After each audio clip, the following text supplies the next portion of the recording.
Γεια σας, είμαι η Θεανό και ξεκινάω ένα οδηπορικό ταξίδι από την Ελλάδα στην Ευρώπη, επισκέπτοντας μικρές φάρμες και γνωρίζοντας ανθρώπους που καλλιεργούν τη γη. Αυτή η σειρά θα ονομάζεται Farm Stories και κάθε στάση θα είναι μια ιστορία αυτών των ανθρώπων για την καθημερινότητά τους και τον τρόπο που καλλιεργούν τη γη. Πρώτη στάση λοιπόν είναι η φάρμα του Αντρέα, το Λευκάδα Micro Farm. Πάμε λοιπόν να γνωρίσουμε τη φάρμα και να γνωρίσουμε τον Αντρέα και την ιστορία του.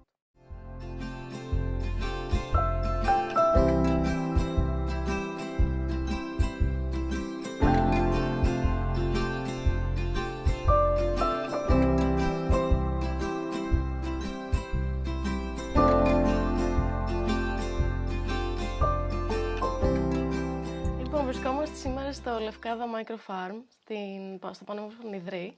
Καλησπέρα, Αντρέα. Καλησπέρα, Θεανό. Ήρθα σήμερα εδώ να σου επισκεφθώ, να δω τι έχεις φτιάξει. Είναι πανέμορφα, μέσα στην ησυχία, στη φύση. Να είσαι καλά. Μου αρέσει πάρα πολύ. Θέλω να σου ρωτήσω κάποιες ερωτήσεις, έτσι, να μας πεις τι φτιάχνετε εδώ, με τι ασχολείσαι. Εδώ φτιάχνουμε τη ζωή μας, κατά κύριο λόγο. Πολύ σημαντικό.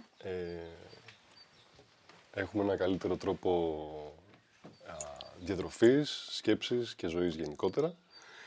Και μεγαλώνουμε καθαρό φαγητό και φτιάχνουμε και καθαρό φαγητό εννοώντας λαχανικά καλοκαιρινά και φρούτα. Και φτιάχνουμε και ελαιόλαδο παγκοσμίου κλάσης. Να σε ρωτήσω, άμα ένα παιδάκι έμπαινε τώρα εδώ στο γκαράζ και σου λέγε τι δουλειά κάνεις, Αντρέα, τι θα έλεγες?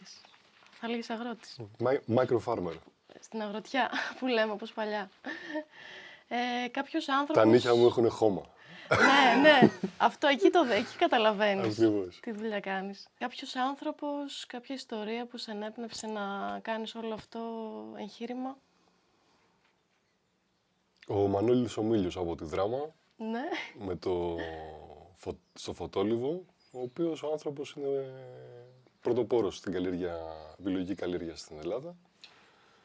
Και μετά από μια επίσκεψη στη φάρμα του και μια κουβέντα που είχαμε μαζί του, ένιωσα ότι μπορώ και εγώ να προσπαθήσω να καλλιεργήσω βιολογικά. Ωραία. Γιατί όποιον είχα μιλήσει μέχρι τότε ήταν όλοι δεν γίνεται, ξεχασέ το, αρρώστιες, δεν θα βγάλεις τίποτα και τι πας να κάνεις. Και είπα και εγώ να πάω να δω έναν άνθρωπο που το κάνει. Πήγα, μιλήσαμε πολύ λίγο για τα φυτά, περισσότερο γιατί η βιολογική καλλιέργεια δεν έχει να κάνει, για μένα έχει να κάνει πρώτα απ' όλα με το ποιος είσαι και μετά θα φτάσεις στο τι θα κάνεις στο χωράφι σου. Ναι, οπότε έχει να κάνει με το τι άνθρωπος είσαι και από εκεί θα ξεκινήσει και το τι θα βάλεις. Η καλλιέργεια είναι το καλό έργο, οπότε όταν έχω δηλητήρια δεν είναι καλλιέργεια, είναι κακιεργία. Αυτή ήταν η επόμενη ερώτησή μου, ότι ποια είναι η σημασία της λέξης αυτής του καλλιεργώ για σένα, Η κυριολεκτική σημασία αυτή που προκύπτει από την ετυμολόγηση των συστατικών της λέξης καλλιέργεια. Αυτό που δεν έχω αποσαφηνίσει, ακόμα αν το καλλιέργεια πόσους χρόνους έχει. Δηλαδή θα κάνω εγώ καλό έργο για να κάνει καλό έργο ή απλά μας φτάνει το κάνω εγώ καλό έργο. Εντάξει, θα φτάσει και εκεί. Δεν το ψάχνω. Θα φτάσει, μην αγχώνεσαι. Λοιπόν, πάμε λίγο στο κομμάτι αγροτική παραγωγή, πρωτογενής τομέας και οικονομική βιωσιμότητα αυτή την εποχή. Θεωρείς ότι είναι εύκολο κάποιος άνθρωπος που, όπως εσύ, έχει ένα κομμάτι γης, μπορεί να συνδυάσει αυτά τα δύο?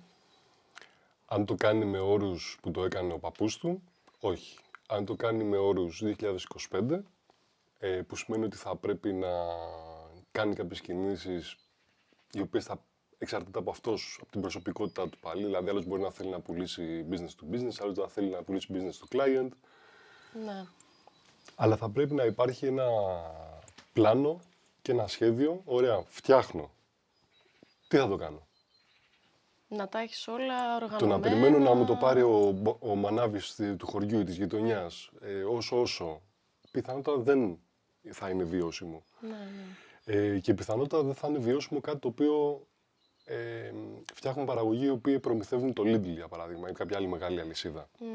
Γιατί μιλάμε για παραγωγές τεράστιες. Εκεί παίζουν οικονομίες κλίμακας, οπότε τα κόστη μειώνονται. Οπότε ένας αγρότης ο οποίος τώρα ξεκινάει και δεν έχει και πολλή εμπειρία και παίζει να κάνει και κάνα δυο λάθη και δεν ξέρει και πώς δουλεύει το κύκλωμα μετά της διάθεσης των προϊόντων του, δεν ξέρω πόσο εύκολη θα είναι η εμπειρία του. Πρέπει να καταλάβουμε ότι η παγκοσμιοποίηση δεν είναι μόνο το να παραγγέλνω φτηνά πράγματα από το Temu. Παγκοσμιοποίηση επίσης σημαίνει ότι για το ίδιο κιλό ντομάτες που θα παράξεις εσύ ή εγώ στο χωράφι σου, θα υπάρχει ανταγωνισμός από όλο τον κόσμο για το ποιος θα φάει αυτό το κιλό ντομάτες. Και αν αυτό το κιλό ντομάτες είναι και εξαιρετικό ή ονομαστό, εκεί στην κυριολεξία γίνεται σφαγή στο ποιος θα φάει αυτή την ντομάτα, ανεξαρτήτου του ποιος το έχει μεγαλώσει, πού το έχει μεγαλώσει. Φτιάχνεις ποιοτικό προϊόν, φτιάχνεις καθαρό προϊόν. Μπορείς να το επικοινωνήσεις. Αργά ή γρήγορα θα σου λένε δώσε μου και εμένα και θα λες. Και θα το πληρώνει και θα. Βέβαια. Βέβαια. Και είναι και διαφορετικά και τα κόστη. Έτσι, το να καλλιεργήσω κάτι βιομηχανικά ή να βάλω ένα θερμοκήπιο με 10.000 ντοματιές είναι πολύ διαφορετικό από το να καλλιεργήσω βιολογικά στην ύπαιθρο. Ναι. Πρέπει να περάσουμε 1, 2, 3, 5 φορές όλο το καλοκαίρι να βγάλουμε τα χορτάρια. Μετά. Έχει άλλη διαδικασία. Έχει άλλη διαδικασία και άλλο ρίσκο. Πώς βλέπεις τους καταναλωτές προς τα τοπικά αγροτικά προϊόντα? Δεν έχουμε ιδέα τι ρίχνουμε στο σώμα μας. Αν κάποιος πάρει ένα καλό αυτοκίνητο, θα πάρει σίγουρα το καλύτερο λάδι που θα βρει για να βάλει στο αυτοκίνητό του. Ναι. Αλλά πολύ ελάχιστοι θα πιάσουν ένα μπουκάλι λάδι ή δεν ξέρω τι άλλο μπορεί να είναι, να διαβάσουν πίσω ταμπελίτσα τι θα βάλουν μέσα στον κινητήρα τον δικό τους. Και νομίζω αυτό τα λέει όλα, ότι θέλει μια ριζική επαναπροσέγγιση. Υπάρχει κόσμος ο οποίος έχει αρχίσει και σκέφτεται διαφορετικά. Υπάρχουν αρκετοί οι οποίοι έχουν πάθει και ψάχνονται μπας και μάθουνε. Και υπάρχουν και αρκετοί οι οποίοι καταλαβαίνουν τι γίνεται, καταλαβαίνουν ότι αυτό που τρώνε δεν τους κάνει καλό, ίσως θα τους κάνει κακό. Και ψάχνουν να δουν πώς μπορούν να προστατεύσουν το σύστημά τους. Είμαστε ό,τι τρώμε, οπότε αν τρώω σκουπίδια, θα είμαι σκουπίδι κι εγώ. Είτε ψυχολογικά, είτε σωματικά, είτε στις σχέσεις μου με τους άλλους ανθρώπους, είτε στη δουλειά μου, είτε με την οικογένειά μου. Βλέπουμε και τις επιπτώσεις τώρα, όλα αυτά, έτσι, αυτών των τροφίμων που καταναλώνουμε, οι επιπτώσεις φαίνονται πια. Κάνουμε επιλογές βάσει συναισθήματος, όχι βάσει λογικής. Οπότε όταν βλέπω εγώ 1, 2, 3, 5 fitness influencer να μου λένε ξυπνάω το πρωί και παίρνω την πρωτεΐνη, βάζω 5 σκουπ και μετά γάλα σόγιας και τέτοια και το πίνω, θέλω να κάνω καλό στον εαυτό μου, αλλά μάλλον κάνω κακό. Ναι, εντάξει, θέλει και γνώση, έτσι. Δηλαδή δεν διαβάζεις κάτι και λες έτσι είναι. Αυτό λέω, ότι η πληροφορία είναι παραπάνω, με αποτέλεσμα να προκαλεί σύγχυση. Δεν μας μαθαίνει στο σχολείο να έχουμε κριτική σκέψη. Ναι, αυτό. Στο σχολείο επιβραβεύεται αυτός που παγαλίζει καλύτερα. Ακριβώς. Τελεία. Ναι. Τοπική κοινότητα. Ποια? Η τοπική κοινότητα. Πώς έχει αγκαλιάσει όλο αυτό το εγχείρημα, έρχονται σχολεία, ο κόσμος αρχίζει και ενημερώνεται. Είναι πολύ επιφυλακτική η τοπική κοινωνία. Στην αρχή, όταν ξεκίνησα και έλεγα στους δικούς μου ανθρώπους ότι θα έρθω εδώ να φτιάξω ένα επισκέψιμο αγρόκτημα, μου κοιτάζανε λες και έβλεπα στα μάτια τους, νομίζαν ότι έχω τρελαθεί. Τρελάκι. Τα σχολεία σιγά σιγά διστακτικά έρχονται. Όχι με τον αριθμό που θα περίμενα, δεδομένου ότι έχουμε 4-5 σχολεία ότι έχουμε γύρω-γύρω στο νησί. Όσα υπάρχουν. Ναι, αλλά εμείς εδώ είμαστε και τους περιμένουμε. Κάποιος νέος άνθρωπος που τώρα σκέφτεται ότι θέλει να φύγει από την πόλη και να αρχίσει να πάει στην επαρχία, να εκμεταλλευτεί κάποιο κομμάτι γης, κάποια συμβουλή, κάποιο... Κάντε το συντεταγμένα. Είστε οι πιο qualified, η πιο καταρτισμένη γενιά που έχει πατήσει ποτέ στον πλανήτη Γη. Χρησιμοποιήστε το μυαλό και όλες τις γνώσεις και όλα τα εφόδια. Υπάρχει τεχνολογία την οποία δεν την είχαμε πριν από 10 χρόνια, πριν από 20 χρόνια. Υπάρχει για να δεις τι θα κάνεις, να εκπαιδευτείς, να παρακολουθήσεις, να ενημερωθείς,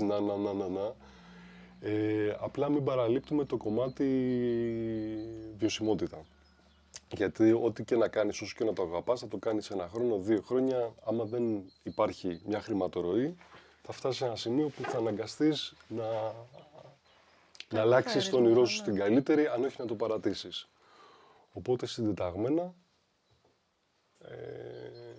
ανοιχτά. Σημαντικό. Θέλω να μου πεις μια αστεία ιστορία ενός ανθρώπου που ήρθε εδώ και είτε δοκίμασε κάτι δικό σου εδώ που έχεις φτιάξει ή ξέρεις κάποια αντίδραση έτσι αστεία. Γιατί από το ελαιόλαδο ξέρεις ότι μπορεί να δοκίμασε το ελαιόλαδο και να πει τι ήταν αυτό τώρα. Καλά, οι περισσότεροι δακρύζουν και πνίγονται μόλις δοκιμάζουν το ελαιόλαδο που φτιάχνουμε γιατί είναι πικάντικο. Ναι, ναι. Αλλά νομίζω πιο κωμικοτραγική ιστορία εδώ μέσα ήταν 1-2 καλοκαίρια πριν. Έχω μια παρέα από Βορειοευρωπαίους να κάνουμε εργαστήριο και έχω πάρει για μένα κεράσια το πρωί να φάω. Και τους προσφέρω κεράσια και όπως τους προσφέρω τα κεράσια βάζω και ένα στο στόμα μου και επιδεικτικά πετάω το κουκούτσι στον αγρό. Και τους λέω ότι όπου θέλετε, τους από το τσιμέντο. Μετά από λίγο έρχεται ένας, μου λέει αυτό τι να το κάνω. Του λέω το κουκούτσι. Ναι. Του λέω όπου βλέπει τσιμέντο. Όχι, σε όλο το υπόλοιπο με βοηθάς. Και ο άνθρωπος κράταγε το κουκούτσι στο χέρι και πήγαινε ψυχαναγκαστικά βήμα πιο κοντά στο κουβά των σκουπιδιών να το πετάξει μέσα. Ναι. Και το βλέπω που το πετάει μέσα στο κουβά των σκουπιδιών και λέω πάμε χαμένοι. Ναι. Μα σου είπα ότι Ναι, όπου θες. Δηλαδή τι δεν καταλαβαίνεις. Σαν να του έλεγες ότι πέτα το ρε παιδί μου στα σκουπίδια, ξέρεις. Ναι, αυτός θεωρούσε ότι θα βρωμίσει τον τόπο αν πετάξει οργανική ύλη σε ένα χωράφι που έχει τόσο ανάγκη την οργανική ύλη. Ναι. Το είπες το αντίθετο. Και εκεί λοιπόν είναι και αντανακλαστικά μου ήρθε η σκέψη όταν πηγαίνει σε μια χώρα του τρίτου κόσμου, όπως λένε, τις υποανάπτυκτες, ή ακόμα και στην Ελλάδα, που βλέπουμε σκουπίδια πεταμένα στον κόσμο. Όπως λοιπόν αυτός ο άνθρωπος δεν είναι εκπαιδευμένος ότι η οργανική ύλη πηγαίνει στην οργανική ύλη. Έτσι λοιπόν και στις χώρες που γίνεται η εισβολή των δυτικού τρόπου ζωής και μετά έχουμε όλες τις πολυεθνικές να πουλάνε σοκολάτες, σαπούνια, δεν ξέρω πότε άλλο μπορεί να μας κάνει πολιτισμένους, τα οποία έρχονται σε συσκευασίες οι οποίες δεν είναι οργανική ύλη για να μπορούμε να τις εναποθέσουμε όπως θέλουμε και παράλληλα δεν γίνεται καμία εκπαίδευση στον ντόπιο πληθυσμό, ο οποίος μέχρι πριν από 10 χρόνια οτιδήποτε πιάνε στα χέρια του ήταν οργανική ύλη με τον έναν τρόπο ή τον άλλον, εκτός από ότι ήταν κάποιο μέταλλο, ξέρω εγώ, αλλά οτιδήποτε άλλο μπορούσε να το πετάξει χωρίς να δημιουργεί πρόβλημα στο περιβάλλον. Οπότε εμένα και ήταν πολύ αστείο, αλλά μετά να βλέπω τον άλλο να προσπαθεί να βρει κουβά, αλλά από την άλλη λες, όπα, ποιος είναι πιο επικίνδυνος για τον πλανήτη, αυτός ο οποίος πετάει την οργανική στα σκουπίδια ή αυτός ο οποίος του δώσανε κάτι το οποίο δεν ξέρει τι είναι, δεν τον εκπαιδεύσανε και πολλές φορές δεν χρειάζεται κιόλας. Γιατί κάποιος θέλει να κερδίσει από αυτή την δραστηριότητα και τους κατηγορούμε μετά και κουνάμε και το δάχτυλο πολλές φορές. Αμόρφωτοι, απολύτιστοι. Ναι. Απολύτιστος εσύ που προσπαθώντας να βγάλεις κέρδος δεν σέβεσαι ούτε τον πληθυσμό που ζει σε ένα μέρος, ούτε το μέρος του. Ακριβώς, έτσι είναι. Αυτή είναι η έννοια, ακριβώς αυτό που είπες. Και τελευταία έτσι, η ερώτηση είναι ότι άμα σου λέγανε ότι να φτιάξεις μια εικόνα της φάρμας σου, πώς θα την χαρακτήριζες, θα την περιέγραφες, ας πούμε, μια ζωγραφιά. Δεν μπορώ να τραβήξω ούτε μία ευθεία γραμμή, οπότε δεν είμαι καλός ζωγράφης. Έτσι, πώς θα το περιέγραφες, βασικά μια ιστορία πες, δηλαδή ότι πάει ένας άνθρωπος στο μέλλον, από τώρα, και εξιστορεί την ιστορία της φάρμας σου. Ποια είναι η αρχή και ποιο είναι το τέλος, ας πούμε, πώς θες να τελειώσει. Δεν με νοιάζει πώς θα τελειώσει, με νοιάζει πώς θα ταξιδέψει. Όλο το ναι, δεν έχει σημασία. ταξίδι, δεν έχει σημασία ο προορισμός. Το ταξίδι είναι το θέμα. Για μένα, ακόμα και αν τελειώσει αύριο το πρωί, χαρούμενος θα είμαι. Και αν τελειώσει σε 20, 30, 40 χρόνια από τώρα, πάλι χαρούμενος θα είναι. Αυτό που φροντίζω να κάνω κάθε μέρα, να κάνω αυτό που μου αρέσει και αυτό το οποίο θεωρώ ότι κάνει καλό σε μένα και γενικότερα στο περιβάλλον και στην κοινωνία. Οπότε δεν νομίζω ότι υπάρχει, δεν μπορώ να φανταστώ κάποια ιστορία ή κάποιο τέλος σε αυτό το πράγμα. Και αυτό που δεν τελειώνει είναι οι ιδέες. ότι γίνεται βιολογική καλλιέργεια, γίνεται να είναι βιώσιμο ένα αγρόκτημα στο πουθενά, γίνεται να έρθουν χιλιάδες επισκέπτες το χρόνο να δουν τι γίνεται σε ένα χωραφάκι στη Λευκάδα, ότι υπάρχει κόσμος ο οποίος θέλει να πάρει πράσινο λάδι το Νοέμβρη, μόλις το πατήσουμε στη χώρα του, να το απολαύσει και να το βοηθήσει στην υγεία του. Αυτά είναι τα οποία θέλω να μείνουν παραπίσω, ότι γίνονται. Ακριβώς, ναι. Και να δώσουν έμπνευση και σε άλλους ανθρώπους να το πάνε ακόμα παραπέρα. Αυτός είναι ο στόχος και ο δικός μου και ελπίζω και άλλων ανθρώπων που ασχολούνται με τη γη να δώσουν την έμπνευση σε άλλους ανθρώπους να... Μπορείς να σκοτώσεις, λέει, τον άνθρωπο, δεν μπορεί να σκοτώσεις την ιδέα. Ακριβώς. Οπότε για μένα οι ιδέες είναι το πιο σημαντικό. Από εκεί ξεκινάνε και τελειώνουν όλα. Οι ιδέες, αν είναι δυνατές, συνεχίζουν και μετά το βιολογικό μας τέλος. Και νομίζω ότι επίσης εδώ πέρα έχουμε αλήθεια. Έχουμε το αυθεντικό, έχουμε τη μήτρα, έχουμε την αρχή. Οπότε η γη δεν πρόκειται να τελειώσει, εκτός και να κάνουμε μια βλακεία τύπου Terminator 2 και Matrix και χαλάσουμε τον ουρανό, ξέρω εγώ τι να πω. Όλοι από εδώ ξεκίνησαν, είναι αυτό που λες.